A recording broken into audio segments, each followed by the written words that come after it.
Hello, listeners, and welcome to another episode of Cognitive Dissidence. As usual, I'm your host. I'm Jacob Shapiro. I'm a partner and the director of geopolitical analysis at Cognitive Investments. Rob is on vacation this week somewhere in Normandy. Woe is him, such a terrible life he has. But I was able to recruit cousin Marko Papic back to the podcast. It's been a minute since Marko's been on because I've been traveling. He's been traveling. I flew in to New Orleans today from Toronto from a speaking gig that I did earlier this week. And as I say in the podcast, actually recording in the evening rather than my usual morning slot. So this might get to you a little bit later than normal. But super excited that Marko was able to come on to fill in for our weekly podcast and hoping to have Marko on a lot more going forward. Cousin, thank you for making the time. Listeners, email me at Jacob@cognitive.investments if you have any questions, comments, concerns, anything else you want to talk about. And that's really all I have. Enjoy. See you out there.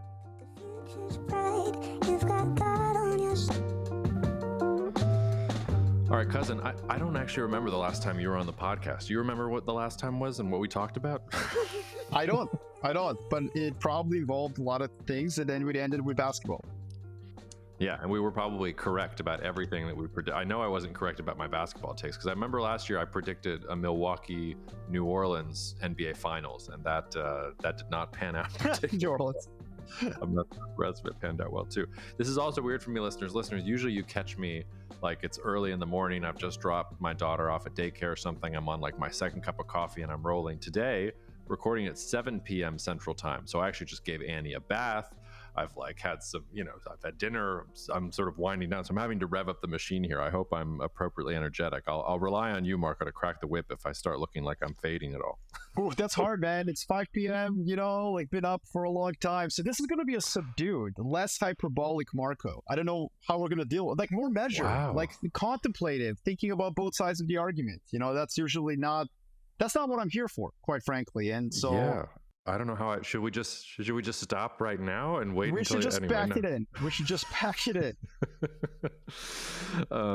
We chatted this week on Real Vision, and it was funny. I knew going into the call that I was going to agree with you on basically everything, so I spent like my hour of prep beforehand being like, what are the ways that I can disagree with Marko and try to push his buttons on this thing? And I think I did an okay job. I think it was great. Kind of cool. Yeah. But I thought we might start where we picked up there, which is, the biggest geopolitical thing in the world, much to my chagrin. I keep joking about this in front of audiences. The joy of our job is that we don't normally have to deal with the dumpster fire that is American politics, but it's the U.S. election. And I don't know if you feel this way. Going in January, I felt like I had a really good sense of where things were going. Like I thought inflation was going to surprise the upside. I thought that was going to put pressure on Biden. I thought U.S.-China ties were going to get better. Like things have sort of happened sort of the way I thought. And now that we're here, I feel completely uncertain about what's going to happen next. Like I don't understand maybe where we go from here. So with that preamble, just I don't know. Tell me what you're thinking about for the rest of the year. Are you surprised at where we are right now, and how do you think this is all leading up to the election? Well, I mean, I'm not surprised. I guess I am surprised, perhaps by the continued resiliency of the U.S. economy. Mm-hmm. Just because the fact is, there's like really not a single iota of evidence except wages rolling over pretty significantly. But other than that, the U.S. economy is very, very robust. And of course, I've been in the camp of being maniacally bullish about the U.S. economy really since middle of 2022, bullish stocks since middle of 2022. My S&P 500 target for this year is 5,500. Mm-hmm. And so it's not that I'm bearish or that I was expecting a recession, but I did think that the Fed's job would be made easier with some weak prints somewhere, somehow. Yeah. And I also expected inflation to be sticky. That's fine. But like, they can deal with sticky inflation, justify it, say it's transitory, whatever, and then point to like, oh, well, look at what happened to the ISM print or what happened with, jolts or something. And they haven't really been able to do that. Mm-hmm. And I think that that's complicating the situation. Now, of course, they never had any evidence to begin with to pivot in the first place.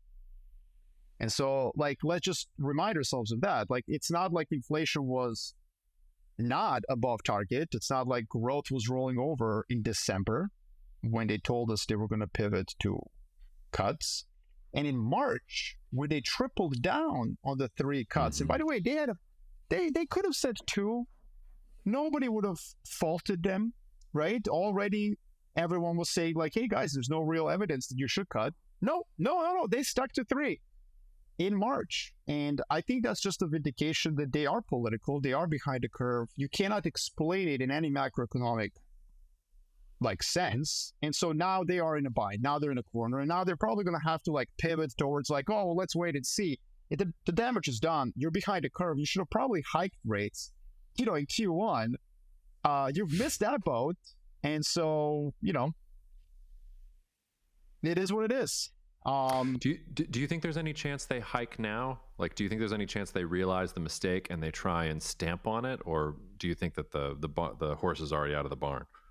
I think they're going to try to play it out. I mean, I think if you are in the hike camp, I think, given my framework, which I think was correct for the last 6 months, given the framework that I think they are political, I think they hike in November, if they do hike. And until then, they just run it out. They just run it out. November what? Because that actually matters. No, I mean, they would do it after the election for December. The meeting, I believe, is in December. And yeah, not in November. So in December. If they were to hike, I'm open to that possibility, but I don't think there's really any chance they hike before the election. And I mean, think about it. It would require more than just sticky inflation for them to hike. And the only way that I can see a reversal of inflation, first of all, demand in the U.S. is going to trend lower. Again, I'm the guy who said San Francisco Fed is wrong. We're not going to run out of excess savings. At least not when they thought. But we are now running out of excess savings. They were just early. God bless them. Their math was just wrong. And what I'm trying to say is that wages are rolling over. The stimulus checks from 2020, 2021 have whittled down. And so I think it's very difficult to imagine a scenario where inflation is endogenous and sui generis. So the only way that I can see inflation going back up is if you have an exogenous factor such as an oil shock. And I do think they will look through that. And Israel and Iran handed them a ready-made excuse for that. And so if inflation is merely sticky, moving sideways, or if it's rising because of exogenous factors, I think they'll look through all of that until December. Because again, to me, the number one issue is the U.S. election. That's the black hole of macro. It bends time and space around it. As I said on Real Vision, to me, this really matters. It's why where we are in the S&P 500. It's why everything is the way it is in the world in general. But I don't know if I agree with you about the oil point there, or what Iran gave to the administration, because I gave myself a pat on the back about inflation and U.S.-China relations and everything else at the beginning. I was wrong about energy prices. I thought natural gas was going to go up in the first quarter. I certainly didn't think oil was going to be in the doldrums. And I mean, we had Iran striking Israeli territory, and we're going to, barring something absolutely insane happening tomorrow, we're going to close down on the week for Brent crude. That's somewhat remarkable. I guess, is that something to the inflation camp, that not even a Middle East crisis can send the price of oil upwards? Maybe there's something there in that, but I don't. And also pair it with the news that the U.S. is reimposing those sanctions on Venezuela, and oil still hanging out at 80 a barrel. I don't know. So just to be clear, you asked me if the next move is a hike. Yeah. Right. So I wasn't. I'm. Let's say I'm directionally agnostic about oil. All I'm saying is that if oil were to go up, if inflation goes up because of energy prices, I think they will look through it because they can ascribe it to geopolitics. But and the other thing is that energy prices have gone up significantly. So we hit bottom on Brent at $75, ironically, 2 months into the Israel-Gaza war. But then we did go above 90, right? So oil prices are significantly up. It's almost a 20% move. So now, since Iran-Israel conflict, they haven't gone. And that's also, and by the way, that's also something that we need to really consider. I think that a lot of folks who came out and said after their December pivot and March pivot, a lot of folks who said, hey, listen, this pivot makes no sense. They're going to have to eat their words about cuts. They were correct. They were correct. But I think the move now is to go the other way, because I don't think these inflation prints are sustainable. I don't see rent prices going up in the US. There's a slew of indicators suggesting that rent component of inflation will go down. And the other issue is exactly what you just said about energy. You know, if energy can't go up now, after missiles have gone to Israel, and if there is more, if this reveals massive downside risk to energy prices, like, Jacob, you know what's going to happen? Their view, their pivot, which was infinitely political, will grow into itself. It will grow into itself. You know, it will mature nicely. And in 4 or 5 months, they'll be like, see, we told you. We got some weakness. CPI is rolling over. So in other words, like, yes, I think making the call that inflation was going to surprise to the outside is a great call. It hasn't affected their thinking, and it may very well pass. Unless we get a move in energy prices and other things, you know. So like, that's where I think the Israel-Iran situation, even though we may want to dismiss it, and I think both of you and I have that kind of like sanguine view on it, I think it's an incredibly important macro signal. I've been long oil since early February. That's been a very nice trade. And I was just talking to a very sophisticated hedge fund that knows how to trade energy. And they were telling me, like, look, Marko, like, when something like this happens and the asset doesn't move the way it should, you have to pause and think about it. And I remember, you know, like when Russia invaded Ukraine, a lot of folks wanted to be long bonds. Yeah. They didn't really rally. They actually sold off. I'll give you another example you remember well. May 2014, ISIS takes over Mosul, the second largest city of Iraq, falls. They're on their way to Baghdad, and oil doesn't even budge. And you're just like, wait a minute. You know, I get goosebumps just saying this, dude. Iran just launched missiles at Israel. You could just say, well, the market is stupid. Well, the market is complacent. Well, all these traders, what do they know about geopolitics? Or you could say, like, oh my God, oil is about to turn. And if oil turns, then you got to ask yourself about the strength of the U.S. economy. Why is oil turning? Look right now. Why? Is the 10-year yield then appropriately at 4.6, 4.7? Is that going to come down? Is growth going to trend lower? And at that point, the Fed talking about cuts isn't so silly anymore. You see what I mean? Yeah. Maybe, I don't know if you saw this, the Wall Street Journal today had a report that the U.S. is doing another Hail Mary for a Saudi-Israel normalization deal as part of resolving the Israeli-Palestinian conflict. And I literally just tweeted before we got on, like, is there a President for Dummies handbook that says during the last 6 months of a Democratic presidency, you go for an impossible deal in the Middle East? But the only reason I say...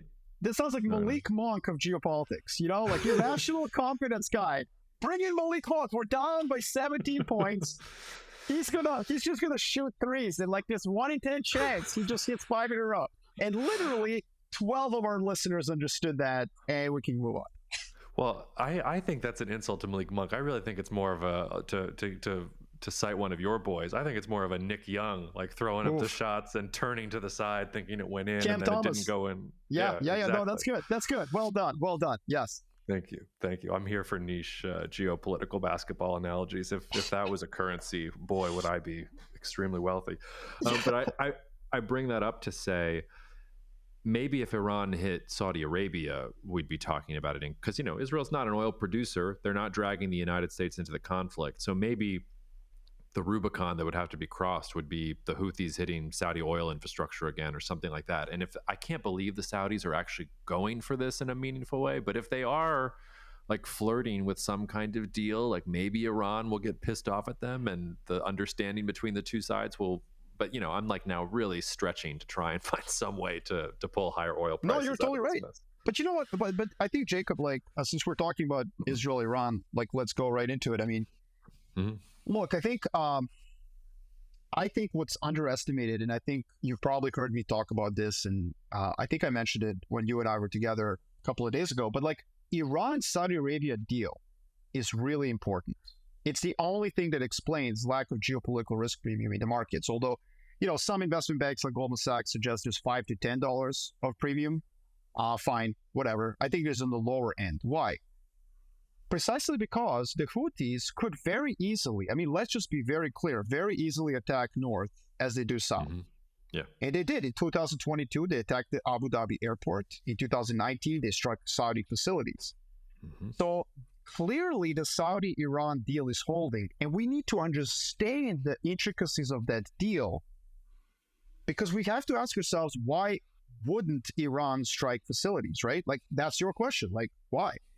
And I think what is being missed here is just how much goodies Iran got. Saudi Arabia basically ceded control of Syria, Yemen, and Iraq, the crown jewel of the Middle East, to Iran. That is what really is holding this together. I mean, they pooled support for Muqtada al-Sadr, who handed over political control to various Iran-linked Shia militias and parties. Bashar al-Assad came to that November summit in Riyadh. Bashar al-Assad is now recognized as the leader of Syria by the Saudis. And of course, there's, a nominal peace deal between Saudi Arabia and Yemen. So this is an incredible gain for Iran, which is obsessed with having standoff distance with its rivals. So why did Saudi Arabia make this deal? I think there's two reasons Saudi Arabia. So I don't think Iran abrogates this deal for anything. It's a historical achievement for Tehran. For Saudi Arabia, I think they're comfortable with their military capabilities now. I think the Yemen war illustrated to them and their rivals that they're more than capable of conducting strikes, and that, they have a very functional military. They've spent a lot of money on it. And the second thing that they feel comfortable with is that they're focused on economic development. That's all they care about. They want everything from Ronaldo to industrialization to happen, and that's their priority 1 through 100. And they just don't want to deal with Sunni Shia conflict. They're like, whatever, Iran, you want Syria? Sure, whatever. What does the winner get? Like, go have at it. And so that's what's holding this entire region in place. That dynamic. It's not Israel, Saudi Arabia. It's not the Abraham Accords. It's not China. It's not the US. It's the fact that Iran and Saudi Arabia somehow found equilibrium. Well, do you think that means that these American reports about Saudi Arabia considering this, it's just nonsense? Do you think they're trying to cajole Saudi Arabia into some sort of normalization deal? Or because the rumor is that Saudi Arabia wants some kind of U.S. security guarantee, that the price for normalization will be, an like a treaty level, sort of Philippines level, South Korea level sort of defense treaty with the United States, which if they're ceding all of the strategic territory, I guess you can sort of get there in the abstract. But I don't know. Do you think that's what they want? So yes, I do. And I think there were rumors a couple of months ago, or maybe a year ago, there were rumors that they also wanted nuclear technology transfer, like the one that India got from the US. Yeah. Kind of civilian, but not really. Nonsense. Like Iran, you can't have nukes, but Saudi Arabia, here's the red carpet for civilian nuclear weapons. Give me a break. But listen, if I was running Saudi Arabia, I would say, listen, it's an absolute joke that the U.S. is not going to defend us in a war. This whole nonsense that America is independent with energy. Yes, it is, but it doesn't mean the U.S. is just going to wantonly ignore 11 million exported oil barrels, because it will crash the global economy. So if I'm running Saudi Arabia, I'm like, don't defend me. Let's see how that goes. Sip of my coffee. You do. If I was president of the United States, I would call that bluff, but I'm not president of the United States. But again, and then what? The dollar goes to the roof and your economy goes to shit. WTI price is not going to go up with Brent. Well, I'm not sure then you just kick in some old laws on the books to prevent exports, and you keep the price of energy down. And also, relative to other economies in the world, the United States will do just fine. And maybe before you do this, you should make amends with Venezuela, and you're also gonna become the security guarantor of Guyana, which has a fairy tale discovery. Yeah, but we're talking 5 years. We're talking 5-10 years. We're talking even Venezuela. You're talking 5-10 years. Look, U.S. economy is in a recession. There's no way to avoid. They're just and it's not that exports, shutting down exports would keep the WTI prices down. There's all sorts of ways in which prices would seep out. The dollar would go through the roof. U.S. exports would collapse. Yeah, it's only 10% of GDP, but it's still 10% of GDP. U.S. would do better relative to the rest of the world. But the guy with a pink slip in Detroit doesn't care about the fact that like, oh, well, I'm winning because over there in Germany, they're starving, So look, my point here is that I think Saudi Arabia will continue to play hardball. So I don't think they give Biden a gift unless Biden pays a lot for it, Yeah. Well, and this is actually a good segue to how we started this conversation, or at least the U.S. election portion of it, which is I was sort of thinking that if you keep on getting hotter inflation prints, just every hotter print brings Donald Trump that much closer to the White House. But part of what you're saying is, well, if you're not getting the hotter prints, and let's say that oil not rising as a result of the Middle East crisis tells us that something is wrong and the economy is going to roll over and the Fed's going to start looking, if the Fed looks right in 4 to 5 months that the economy is weakening, that's also not very good for Biden. That tells you the economy sucks. So he's kind of like, is there any hope for him at this point? Because he's down in the swing states. It sounds like every scenario leads to he sucks on the economy. Just to be clear, I'm pointing out the kind of other side of this argument. As I said, I'm the contemplative Marko, not the hyperbolic Marko. So I don't have a high conviction view on like what happens with inflation over the next 6 months. But I do want to point out that Iran, Israel not moving oil prices. But to go back to this Biden point, like what's good for Biden? I don't know, Jacob, because all I know is that economic expectations by consumer sentiment is through the roof positive, through the roof. CEOs are finally not suicidal anymore. CEO confidence is finally in positive territory as well. Everybody in the United States of America loves what's going on. And yet, Joe Biden hasn't seen any movement in polls. It's alligator jaws charts, when charts basically diverge. Normally, your presidential approval rating does correlate with consumer sentiment, with CEO sentiment, and all this improvement in economic sentiment since the 2023 year when everybody expected a recession hasn't done anything for Joe Biden. And so I don't know how to answer your question. Like, I don't know what's positive for him. You know what I mean? Like, because clearly the public, at least from sentiment data, is feeling better about things, but it's not being articulated into Joe Biden's approval rating. Now, that said, as you know, Trump is also not like a favorable candidate. He's got a very high favorability rating. The polls are very tight. So what I would say to you, Jacob, is that their only chance of winning for the Democrats, I think, is to ensure that there isn't a recession. Yes, sticky inflation sucks, but raising rates and causing like potentially recessionary outcomes, I do think is worse. Why? Because their only chance is that November 2nd, 3rd, 4th, and 5th, however many undecideds there are in those 4 days, there's not going to be many, we agree. But they're going to be meaningful, given how close the elections are in these swing states. The only chance is that if you're still an undecided voter in the United States of America between Donald Trump and Joe Biden at that point, if you're still undecided, you go to the voting booth and you're like, you know what? Like unemployment is at like 3.8. Like, yeah, inflation's sticky, but like, do I really want to like just blow everything up with the anti-establishment option?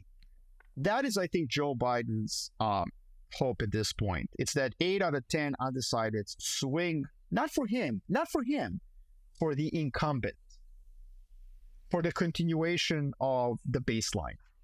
Because, it's not, it could be a lot worse. And I think that's... I guess also for RFK Jr. I don't know if that's good or bad for Joe. I mean, I think that's it. That's the only plan. The undecided swing 8 out of 10 for Joe Biden at the end, because there isn't a recession, because the economy is humming, and because indicators are moving in the right direction.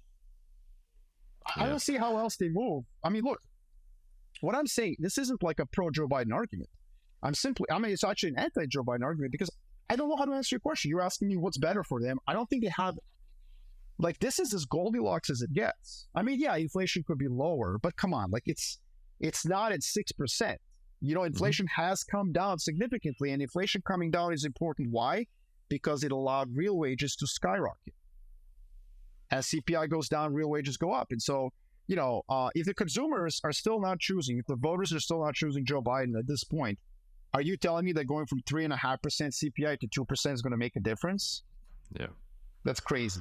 Normal human beings can't assess the difference between 3.5% and 2% inflation. Yeah. I hate when people ask me who's going to win the election, so I'm not going to do that to you. I'm going to ask you your scenarios. So what is your scenario for the 12 months after Biden wins, and what's your scenario for the 12 months after Trump wins from sort of an economic markets perspective? I don't know, man. That's a long time. That's 2 years. Oh, that's like 1.5 years from now, you know? It is. That's why they pay us the big bucks, my friend. I want to nibble at that answer. Look, a lot of things are Bayesian in that, like, we need to know how Donald Trump reacts to the market's reaction to his presidency. I don't think there's anything really interesting with Joe Biden, so I'm just going to stick to the Trump scenario because it's cooler. Yeah. It's more fun. disruptive, too. It's more disruptive, yeah. And I have a very controversial view. I wrote a piece whose title was Donald Trump, Defender of Globalization and World Peace, ?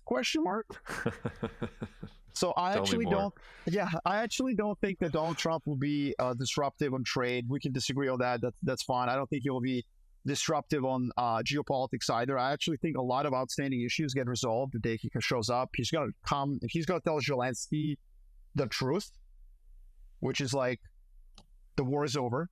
You need to focus on other things. You're not reconquering these territories anytime soon. So like things like that are going to happen with Donald Trump on the geopolitical front, and I don't think that's something that investors should fear. The thing where I think Donald Trump will be disruptive is that I think that he's the Liz Truss of America, and the bond market is going to lose its mind. When he was elected president in November of 2016, the correct call wasn't to be long equities. Like, yeah, that happened. The correct call was to be short duration because the 10-year yield absolutely exploded. And then the 10-year yield kind of went sideways and bonds rallied throughout 2017 because Republicans kept trying to repeal Obamacare instead of fulfilling market expectations of basically fiscal stimulus. And then they did pass the job tax cuts and the 2017 Jobs and Tax Cuts Act, which was a surprise to 99 of 100 investors. Why? Because everyone in this industry really struggles analyzing politics because they're biased. And let me tell you exactly what I mean. In 2017, when I was traveling from, Sacramento to Stockholm, every investor, liberal, said Republicans are incompetent. They will not pass tax cuts. Look at what they're doing with Obamacare. Conservatives told me, no, they're competent. They will pass, but it will be revenue neutral, to which I, of course, guffawed. So we got the 2017 deal, which was $1 trillion unnecessary fiscal stimulus at the end of this cycle. And the 10-year yield went from 1.5% after Brexit to 3%. Now, you know why nobody remembers this story? Because nobody cared. Stocks and bonds were negatively correlated, and they were negatively correlated because there was no growth and there was no inflation. Donald Trump was God's retribution for austerity. He was the mean reversion fairy. He was like how we ended the secular stagnation. And so, we needed growth. So, boom, equities loved it. Well, we're starting his new presidency at 10-year yield of, between 4 and 5% by November, right? I think that's fair. Mm-hmm. And the market will be correct to assume that he will not do austerity because he doesn't really mean it, and that he will pursue tax cuts that will not be paid for.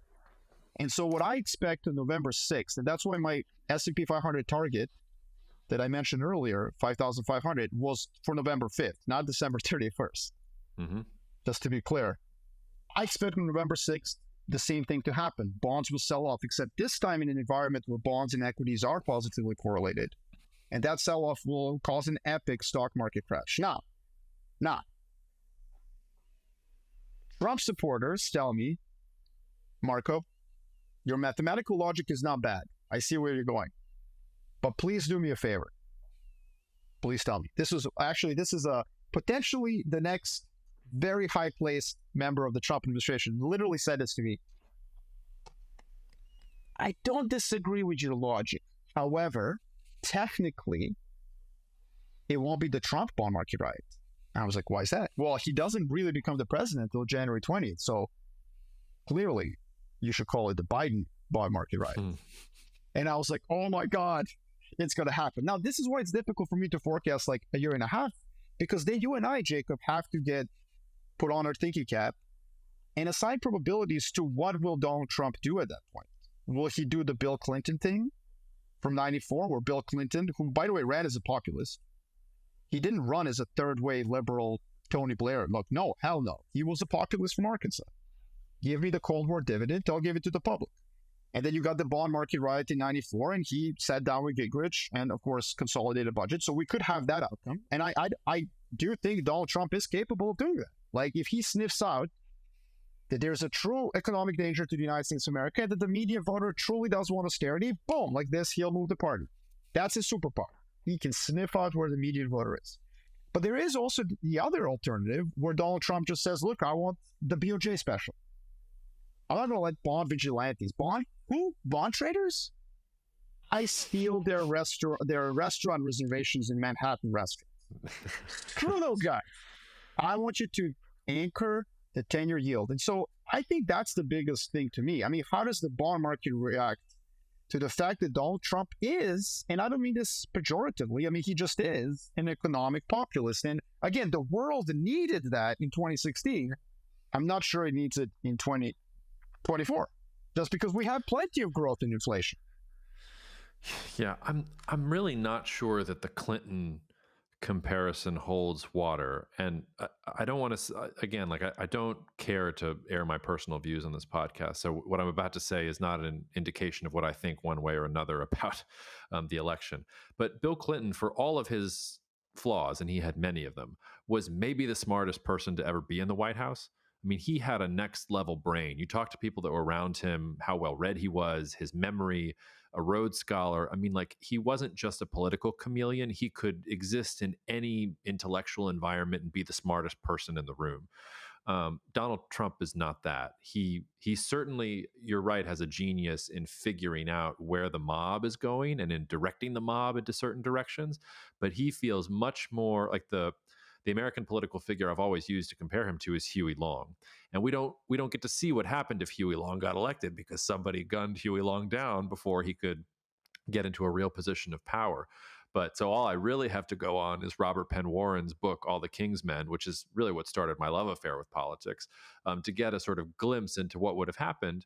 And like, at least if Robert Penn Warren did the job right, like the populist who gets into power doesn't do what you're talking about. He probably just kind of sinks into his own power and starts, appointing sycophants and appointing loyalists and making sure that he can never lose and stuff like that. So I don't know. I would pick at that comparison a little bit.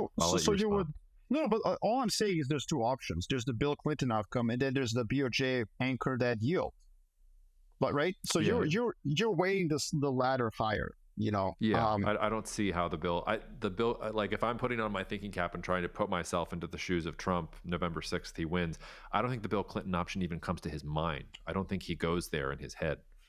I mean, in that case, if I'm right, then the dollar's going to fall immensely.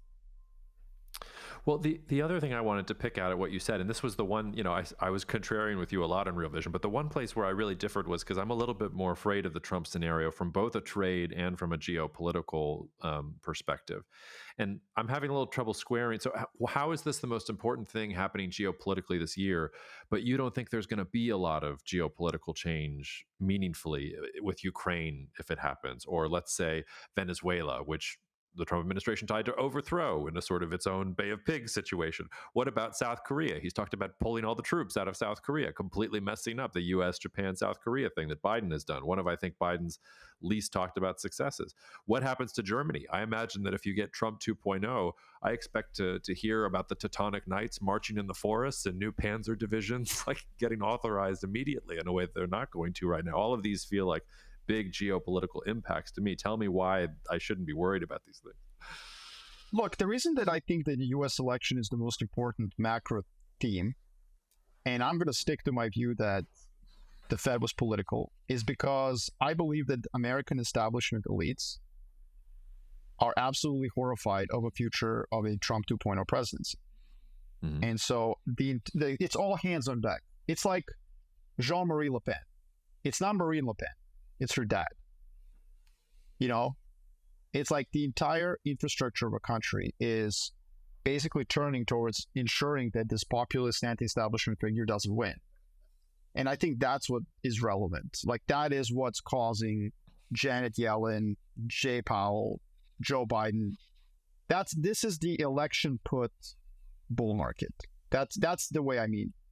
Now, is Donald Trump going to be? I think he's simply on the geopolitical front, and on trade front. I think he's going to. Like, the trend is already clear. I think the trend is already clear. He already established a trend in trade. The problem with trade, Jacob, is that he opened up this genie from the bottle that we can be protectionist. And the irony is that the Democrats cannot put that genie back into the bottle. No, they don't want to. They don't want to either. But I also think that they cannot. He can. He can. They cannot. And this is because if they do, they will be accused of being pro-China or weak on trade or whatever. So you had Jake Sullivan give a speech to the Brookings Institute, which was basically a sanitized version of Trump's, rhetoric. It was just like sanitized for CFR cocktail parties so that they don't spit out their martinis. But it was like Jake Sullivan sold us this idea, middle class, foreign policy for the middle class. If you read that speech, I don't see any daylight between that and Trump. I'm sure that Sullivan would disagree with me, and that's just too bad. I disagree with him massively. And so do America's partners. And the problem is that, look, you can say whatever you want about Phase 1 deal or USMCA, and I probably agree with all of it. But at least Trump made deals. Biden hasn't concluded a single free trade deal. He hasn't even attempted them. And he's now using tariffs against Chinese steel and aluminum as an election campaign promise. So where I see Donald Trump as the only human being in the United States of America out of 400 million people who can conclude trade deals. Because no one's going to accuse him of being weak on trade.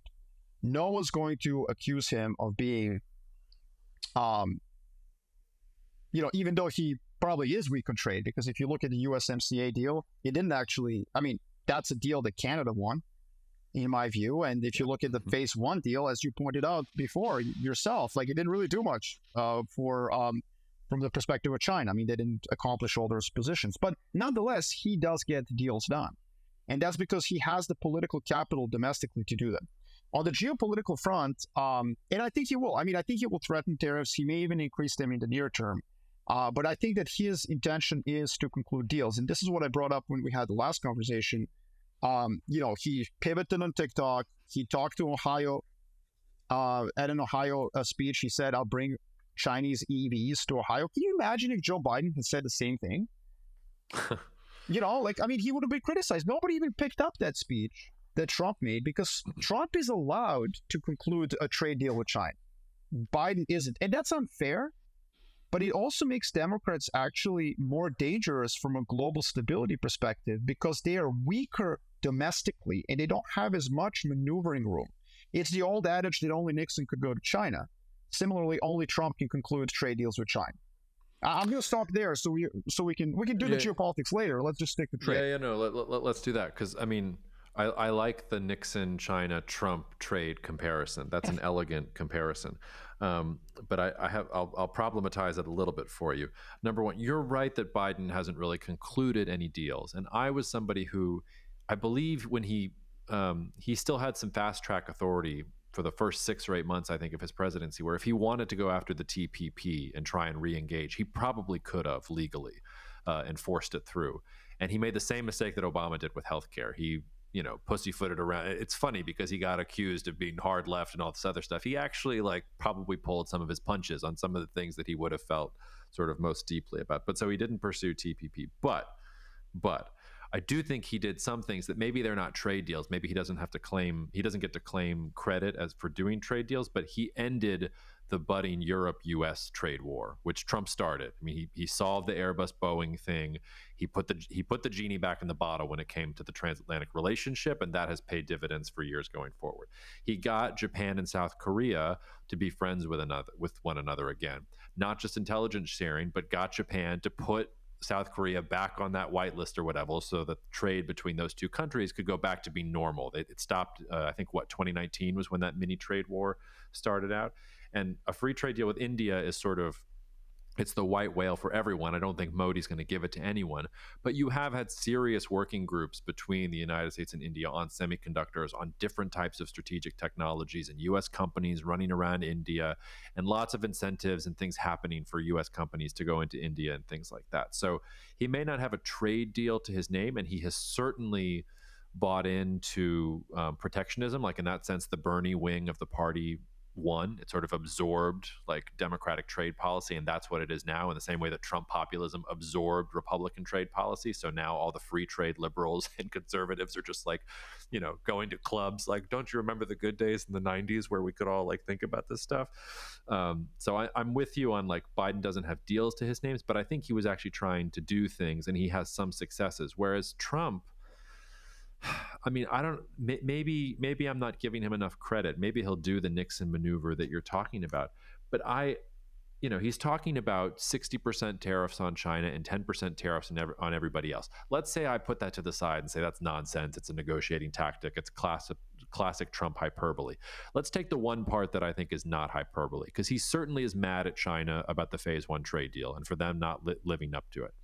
And he must be reading all these articles about how Mexico has surpassed China as the biggest trade partner for the United States, for the most part because Chinese exports are going through Mexico now into the United States. And if you go, trademark. Exactly. And if you go on top of all of that with Mexico, he's losing AMLO, who he was buddies with AMLO. AMLO gave him some amulets to ward off like evil spirits and stuff. I don't think Claudia Sheinbaum is going to be giving him any amulets, or that the relationship is going to be that cozy. On top of it, and listeners, like, go to Trump's campaign website and look at this page. It is the cojones on this guy. He has declared war on Mexico's drug cartels. Like, already Trump has declared war on the drug cartels. And like, I don't think he's bluffing when he says he wants to deploy the U.S. military into Mexico to go after these cartels. I think he's very brave for even uttering any of those words in sort of the same sentence, let alone putting them on a campaign website. But like, let's just talk about USMCA, which it turns out was probably not that good a deal for the United States, the deal that Trump made. And it allowed all of these Chinese things to come into the United States from Mexico. And Canada's winning all these dispute mechanisms. I go hang out with farmers and they're like, can you believe Canada won that dispute mechanism? And I'm like, yeah, I paid attention to the deal maker and what he was doing. So anyway, I threw a bunch at you, but I'll let you take it from there. Look, I mean, at the end of the day, America First Institute in D.C., which is his much more than a Heritage Institute. It's really the America First Institute that's planning his second presidency. You know, it doesn't have much on trade, but when they talk about the phase one deal with China, they praise it. When they talk about USMCA, they praise the labor protections, even though that was Canada that asked for them and Trump opposed them. And listen, again, like, yeah, he's talking about 60% tariffs on China, but then he tells Ohio manufacturing workers that he's going to bring Chinese EVs to the U.S. And so, you know, like, I mean, it's all rhetoric, you know, and let's go back and just look at Trump. I joked with clients, just 7 steps of maximum pressure. And it's always the same, whether it's North Korea, whether it's poor Justin Trudeau, whether it's, you know, Xi Jinping, it's always exactly the same. You set your sights for the moon. I mean, just look at Lighthizer opening salvo in the USMCA negotiations. The U.S. didn't get any of that. You set your sights for the moon, then you punch someone in the mouth, you whip out your big button, then you start negotiating, then you leave the bride at the altar. Always, every single time Trump did this. Always 11th hour. The Singapore summit with North Koreans is off. Flying from the G7 summit from Quebec, Justin Trudeau's mean. Announcing 10% increase in tariffs in the summer of 2018. With Twitter, Lighthizer wasn't even informed. And then everybody scrambles, including the White House, including Trump officials who were so into the negotiations. They get sad. And then he brings them all together and makes a deal. Last concession makes him look like a winner, even though he got nothing close to the original thing. So if you're a Trump detractor, you can point to the eventual deal and say, you didn't get what you wanted. But if you're a Trump supporter, you can say, yeah, but he got a deal. You know, and he got it through the domestic political machine where he looks tough. And I think so again, this isn't about Joe Biden versus Trump. All I'm saying, and if you're a Democratic Party supporter, I will concede this is unfair. It is unfair. It's unfair. It's unfair that poor Democrats have to adopt Trump's protectionism and get nothing for it because they cannot pass a single thing through Congress or through the court of public opinion. It's unfair that Trump can, but he can, and he will. I think he will ultimately do that. Now, we can disagree with this and it'll be fun. Let's see what happens. The question for investors is, why does it matter? And this is, Jacob, where I think it's interesting. I visited a lot of really kind of large, sophisticated hedge funds in New York. They listened to my bomb thesis. They listened to my idea. Well, maybe he will do yield control. Dollar goes down. The number one trade from a currency perspective for a lot of hedge funds is that Trump is clearly dollar positive because of tariffs. And this is what I would reject that view. I think empirically it's very difficult to assign positive move to the dollar from the 2018 tariffs. And my argument has been like, look, the global economy was going down because China was going down. So you and I, we might be right, we might be wrong. I don't know. Like, it'll be fun to watch like what Trump does. I think he'll be right in the short term. Like, he will punch people in the mouth. He'll use the tariffs and then he'll start negotiating. I don't know if the dollar really moves. Maybe there's a knee-jerk move because everybody thinks, again, every hedge fund I talk to is basically like, no, Marko, like tariffs matter. I don't think so. But whatever, I'm just one guy. It'll be interesting to see dollar's reaction in 2025, and it'll be interesting what's more important, bond sell-off, monetary policy, or trade.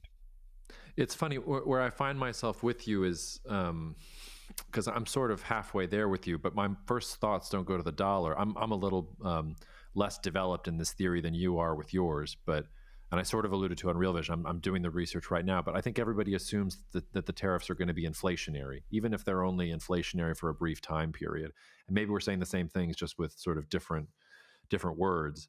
But it seems to me that the real risk is deflationary, that there's an inflationary shock, but that is the thing that tips everybody over the edge, and everybody realizes actually the economy's not good and trade has been shrinking, and this Chinese deflation is finally going to get exported everywhere. And really, like, it's going to be demand destruction because everybody's going to wake up and realize that there's all this volatility, and the very thing that gives Trump the kind of negotiating power that you're talking about will cut against him because whether he's rational or not, there's an aura of complete volatility to him. He'll wake up one day and say one thing, the next day he'll say something else. That works if you're the one who's controlling the negotiation. But if your very presence has set off a panic in some sense and has people running for the hills, and maybe not for bonds, maybe that, I'm hearing all the time, maybe they're running for gold, or maybe it's running for commodities, or maybe it's running for crypto, but all these alternate asset classes, you start looking at it. So listen,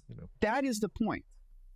We don't have to have any real agreement on a lot of things. What we're really agreeing is that where Trump is a real paradigm shift is that long-term inflation expectations have to rise, and they haven't. They haven't. At least not through surveys, not 5-year forward, not the expectations through the surveys like Michigan and so on. And I think this is the most mispriced macro chart. And gold is sniffing this out.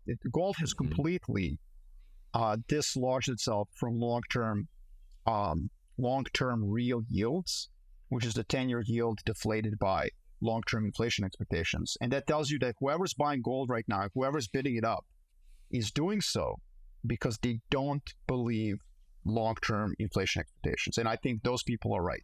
Now, just to be clear, Jacob, gold has been massively wrong in the past. Remember 2008, 9, 10? You and I were working together. And at the time, what happened? Everybody thought inflation would go up. Gold went up initially because of QE, and then it collapsed. This time around, I think we're in a different macro setup. There's been a lot of fiscal power. Politics and geopolitics is inflationary, whereas disinflationary there. And so I think that gold is correct. But it will be interesting to see. But listen, let's talk about one thing. If I can just hold on, Marko, just 1 second before we talk about this thing. Because I've picked up a lot of farmers and agricultural listeners on my travels the last couple of months, and I just want to say right here, if you're listening, this is one of the reasons when I speak to those audiences, I show you the chart of what farm real estate looks like over the past couple of years, and why Bill Gates is buying all the farmland, and why everybody else loves it. Because the same things that we're talking about with gold and crypto go for your land. And people and governments are going to want that land. So like you should be thinking about that in general. It's not abstract when I talk about that. So take it from there. No, thanks for interjecting that. I'm actually going to speak with some farmers in Idaho and in like a couple of weeks. So that's a great point.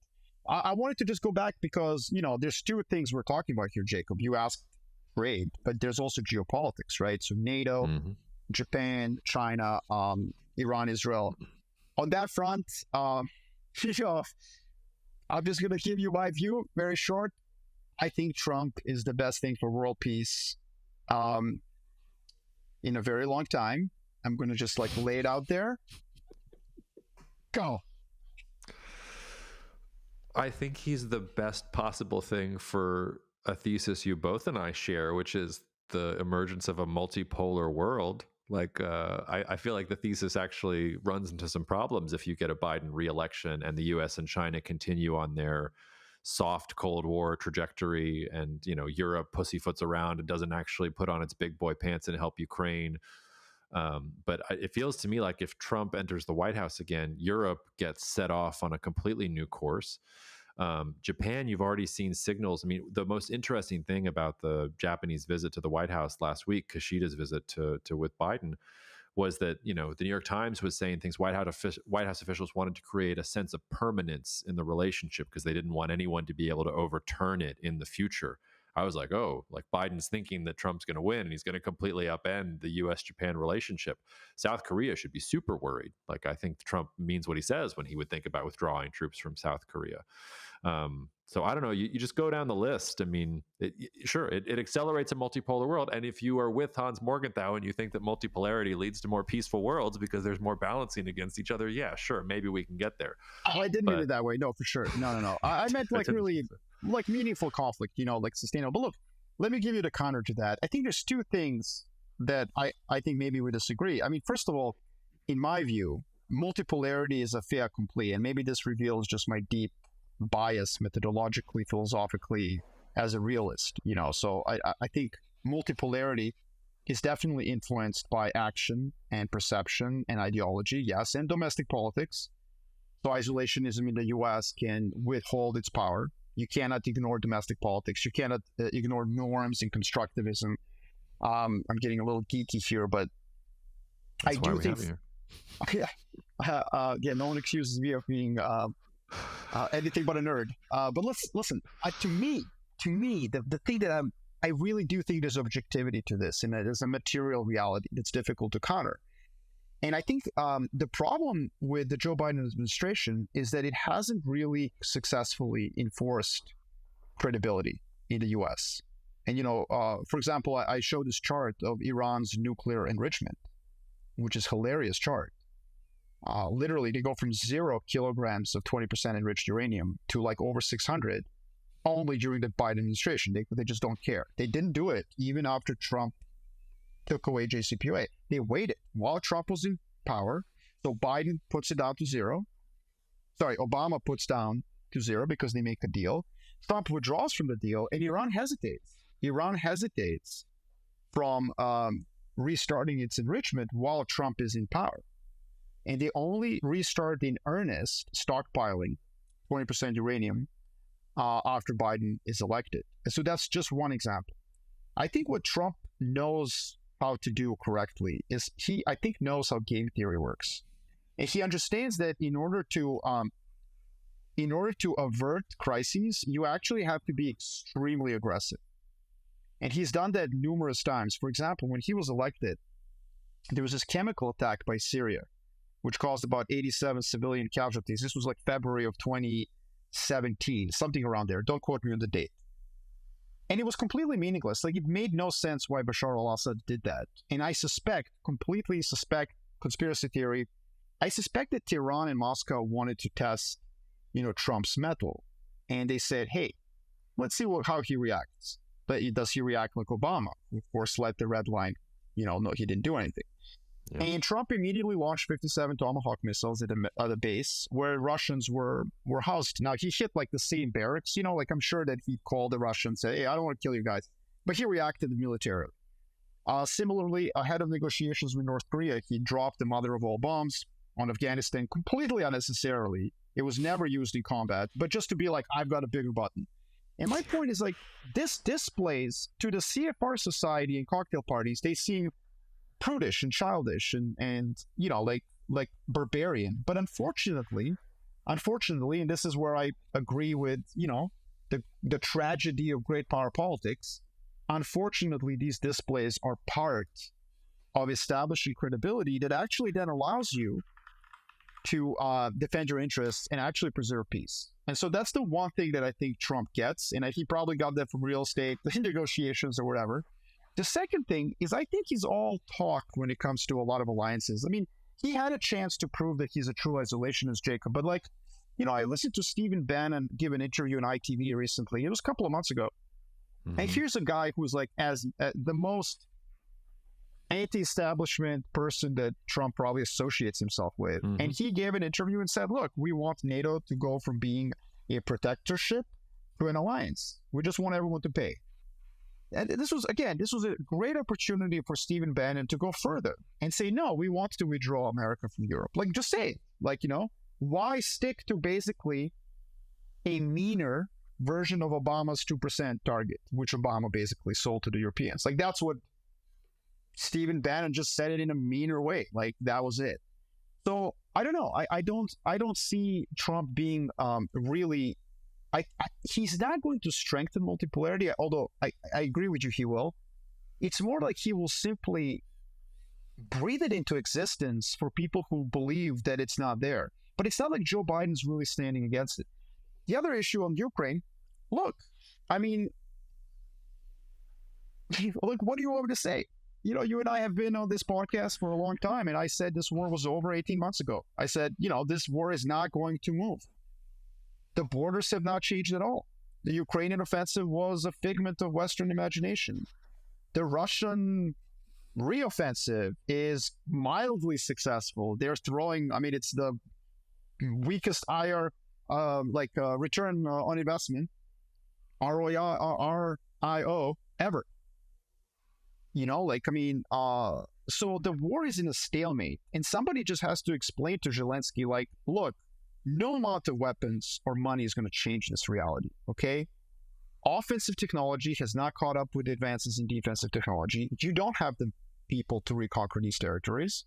The best thing for Ukraine right now is to adopt an Azerbaijan plan, which is accept what's going on, don't recognize it, spend the next 20 years integrating with Western economic development, get all the military tech you need, and then in 2040, reconquer your territories. This is exactly what Azerbaijan did. They lost the war to Armenia in the early 90s. They lost Nagorno-Karabakh. They spent the next 20 years developing their military technology, buying, sophisticated military systems. And then in 2020, under the cover of the pandemic, where most people were not focusing on this, they reconquered Nagorno-Karabakh.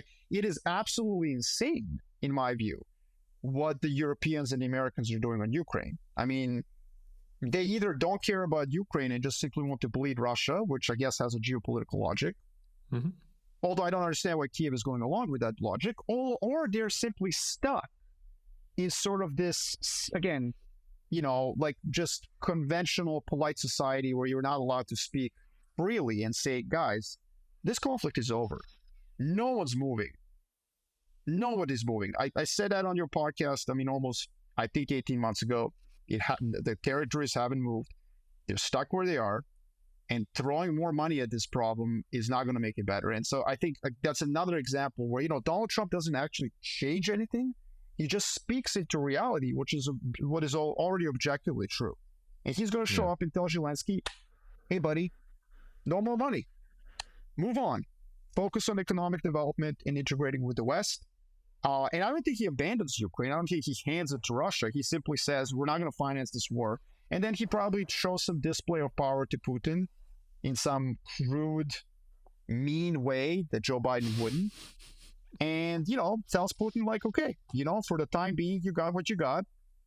And we're going to take the rest of Ukraine and integrate it into Europe and see where they are 20 years from now. And you know what? We're probably going to come back and kick your successor's ass. So just FYI.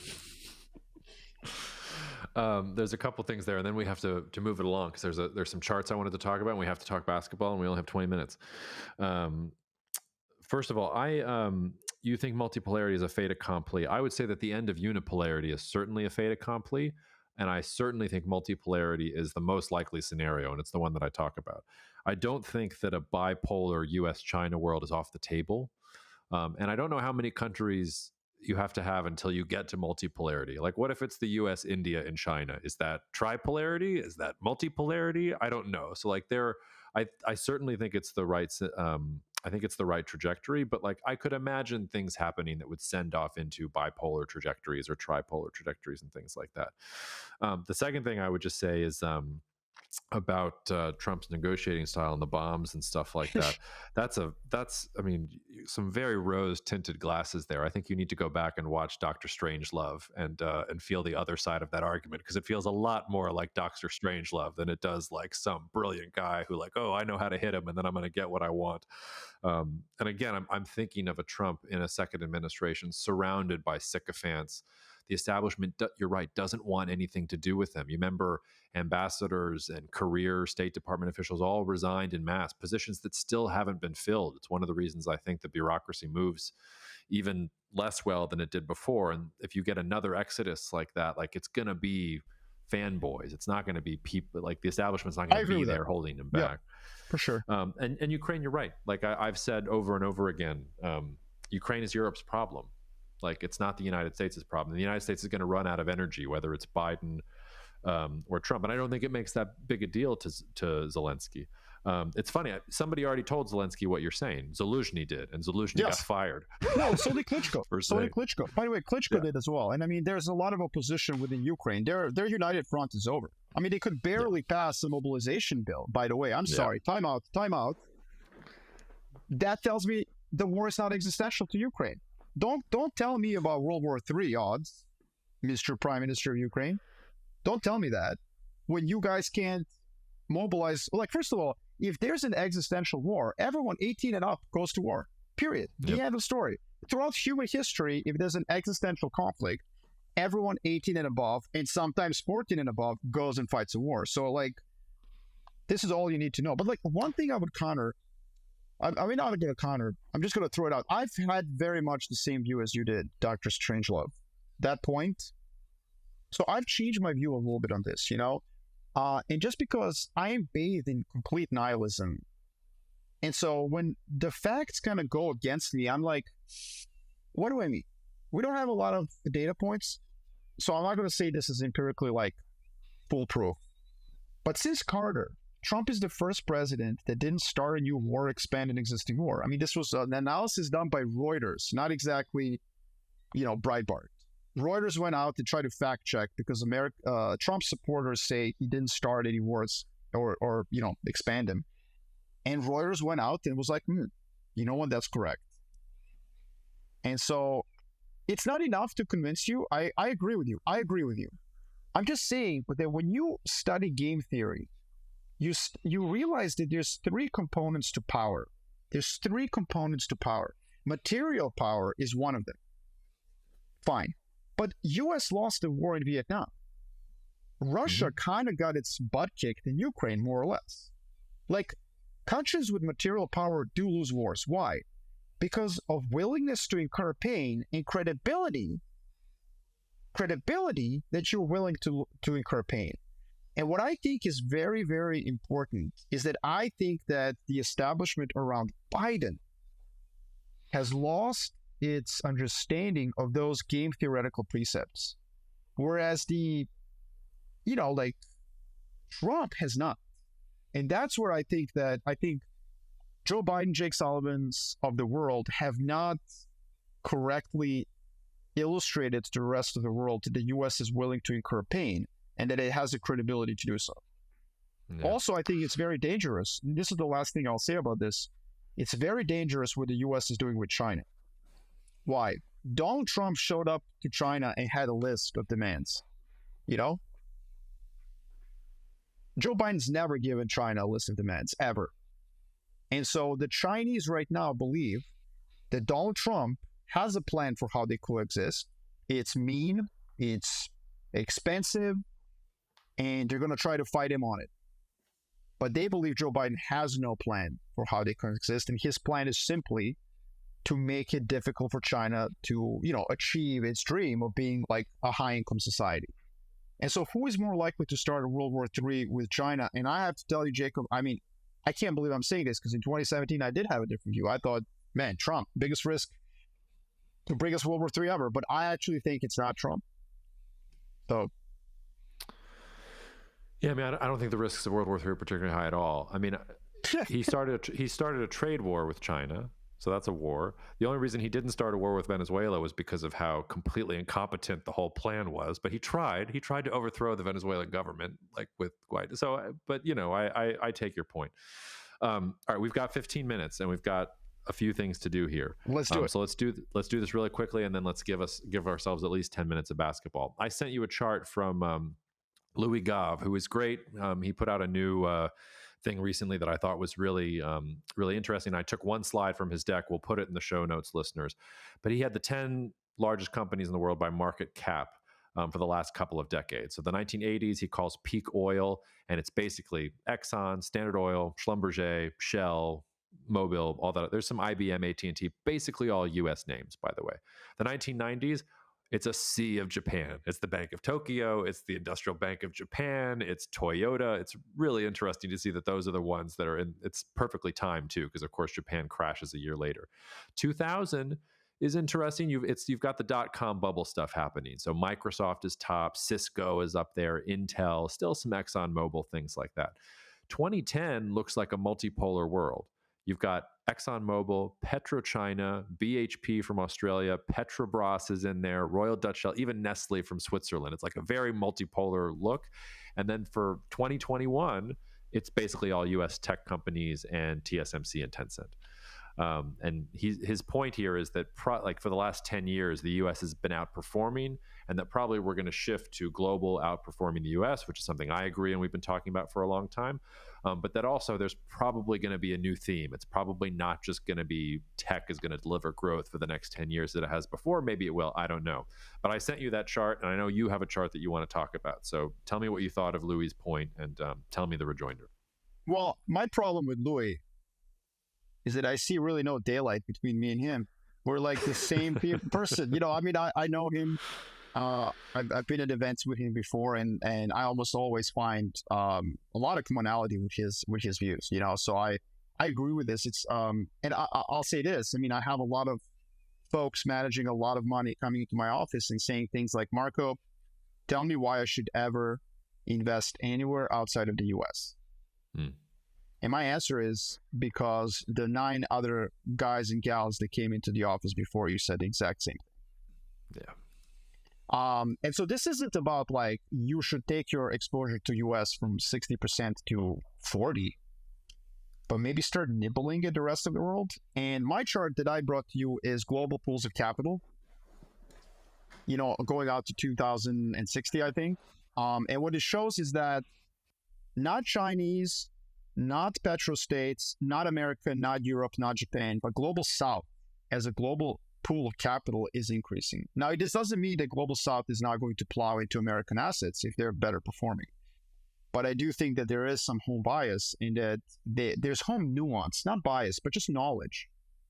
And I think that that's why another reason that we need to be cognizant of as investors is that it's not about what Americans want to do with their savings. It's also what the rest of the world wants to do it. And for the past 10 years, it's been very lucrative to be in the US. But a lot of things that we've been talking about on this podcast for the last 18 months suggest that, yeah, you should start nibbling at opportunities elsewhere. I agree 100% with Louis. Yeah, and I mean, a couple of the facts that he put in the next slide were U.S. equities account for 7% of the global equity market cap. The U.S. is roughly 18% of global GDP and under 4% of global population. And he asks, can 18% of global GDP really account for 70% of global profits for the coming decade. And I was debating this with an advisor friend of mine actually just today on the plane. And he was sort of like that person that you're talking about, saying, I only feel good in the US. And I was like, well, I don't know. If I were you, by the way, I'm not saying that a whole world ex-US index is maybe the right way to go about it. I'm like, I want to load up the dump truck for Brazil. I want to load up the dump truck for Mexico. There's some India and Indonesia stuff that's super interesting. Turkey, like you have to be selective. But like when you start looking around. Well, Jacob, what's the number one counter to this view? Because I have the same thing. I was just in Abu Dhabi presenting at an event, and I had a chart which was exactly that. Like it was the rest of the world GDP and rest of the world equity market cap. So I flipped it. And it's alligator jaws. The number one counter is yes, but US index, US equities have higher profit margins. That's the number one counter to this, massively larger. And what I say to this is two things. First of all, yes, because it's tech companies, okay? They have higher profit margins. That's correct. But there's another issue here that we have to understand. In a world of low growth, low inflation, the secular world that we are exiting, the only growth you have is bottom line growth, okay? You don't have any top line growth. It's a low growth world. It's low inflation. So you want to be in companies that spit out profit margins because that's the only thing you're going to get. Because guess what you're not going to get? You're going to get bottom line growth. You're not going to get top line growth. There is no top line growth. But in a world that's high growth, high inflation, high nominal GDP growth, you're going to get a lot of top line growth. So yeah, it's okay if European companies have smaller profit margins, but they may be more exposed to the high growth, high inflation world you're in, and they are. That's why tech companies do so well in an inflationary world. There's other reasons too. They're long duration assets, blah, blah, blah, blah, blah. Sorry, I meant disinflation. Low inflation, low growth, you want to own a tech company. High inflation, high growth, you may want to own a company that has 2% profit margin, but its TAM is enormous. Yeah. Because it sells commodities or it sells industrials or materials. Anyways, that is the counter to the counter. So when I'm sure Louis gets this all the time, people telling him like, yeah, but profit margins of those companies in the US are huge. And it's like, yeah, but two reasons. You can find top line growth elsewhere. And the other issue is, what did those companies sacrifice by having those profit margins? Ask Boeing how that went. Yeah.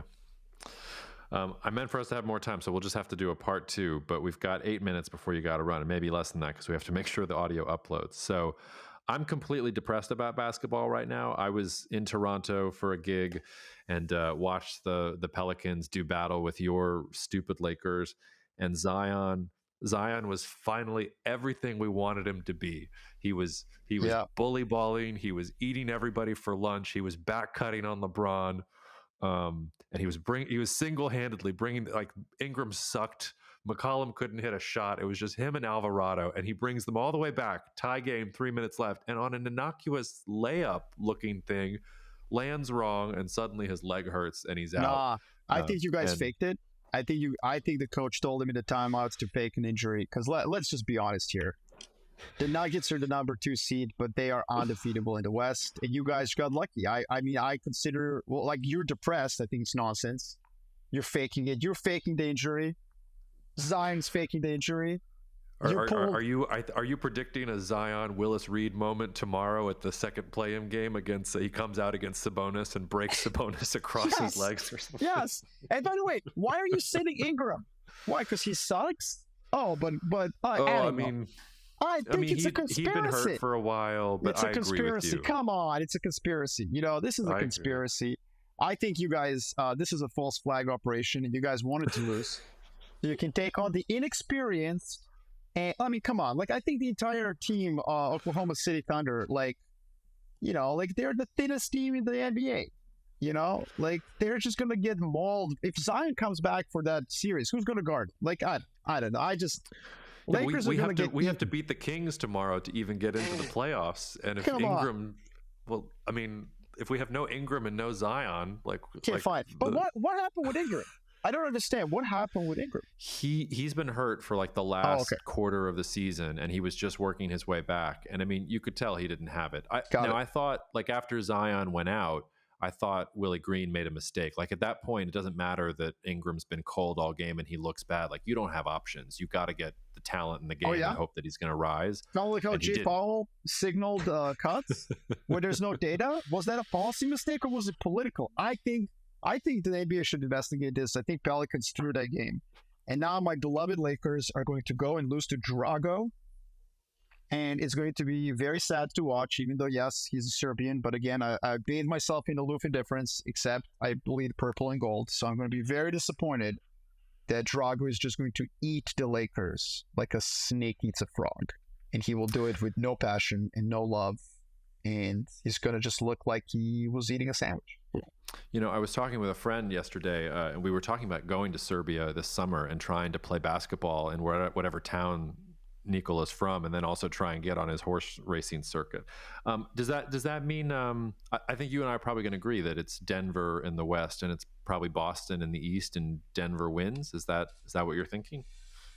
Well, I want that to be the case, even though I'm all green today. But no, I listen. I mean, it's difficult to see who's going to guard Jokic. That's for sure. I mean, no, they don't have anyone to guard him. But you know, I mean, this Celtics team is stacked. And listen, I'll leave you with this, man. If the Celtics lose again in the finals, and if this is yet another year when they don't do well, I'm just going to say the curse of Isaiah Thomas is correct when they, you know, like didn't renew his contract after he got injured and everything that happened. And, you know, if they want to get rid of the curse, they need to bring him back.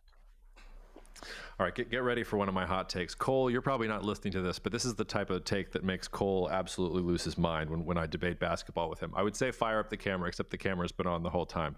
The Celtics are never going to win as long as Jason Tatum is their best player, because he just doesn't have it. I don't think he has it, whereas Jokic does. I